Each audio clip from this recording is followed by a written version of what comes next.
Uyanya, angeke ngizwe ngaye mina. Nginey'mali zami uyahlanya. Uze uyolanda u-40 usekhaya umshado dong ngenxa yale attitude yakho. Kuthi wena uney'mali zakho ufundile nakhona ufunde ngoye wabhadalelwa yi-NSFAS. Kodwa hhayi awubambeki ubathe umuntu ofuna ukuphilisana nawe ufuna ukukubuyisa endleleni.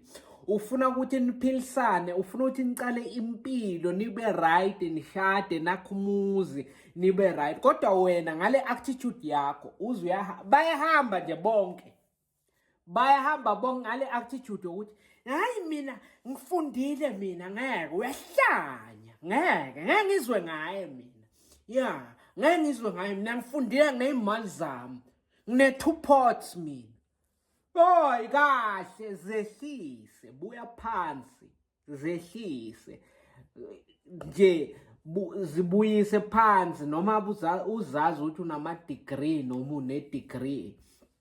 Buya nje uyithobe. Hawu baba wayibani sikayilungisa njani le nkinga? I know ngiyabona nami ngisephutheni. Iphutha lami 1 2 3. Hayi njalo wena uzibona u-right, wena njalo uzibona ungekho ephutheni. Kwakho nje ukuhamba phambili, hayi nginemali yami ngiyasebenza mina.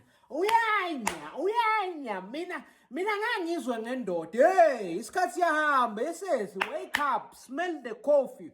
You are going towards 40-year-old.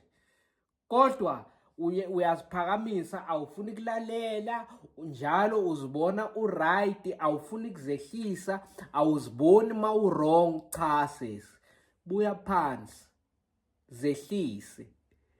Khulumisana nomuntu wakho, nizame ukusolve izinto nichubeke nephambili. Hayi lento yokuthi wena njalo ngaso sonke isikhathi ufuna ukuzibona, ufuna ukuziveza njengomuntu o-right. No, sonke siyawenza amaphutha sibantu. Ama-mistake, amaphutha akithi. Angisho you are a human being. You are bound to make mistakes. You are bound not to act right sometimes. So own up. Take responsibility kuma-mistake owenzayo, kuzinto ezi-wrong ozenzayo. Umukele ukuthi no muntu wami ngenze wrong lana, ngiyaxolisa, ngingathanda ukuthi ungiphe elinye ithuba. Hhayi wena lento yokuthi njalo uveza ukuthi ufundile, unemali yakho, wena usebenzela u-government, une-2 pots. Kahle.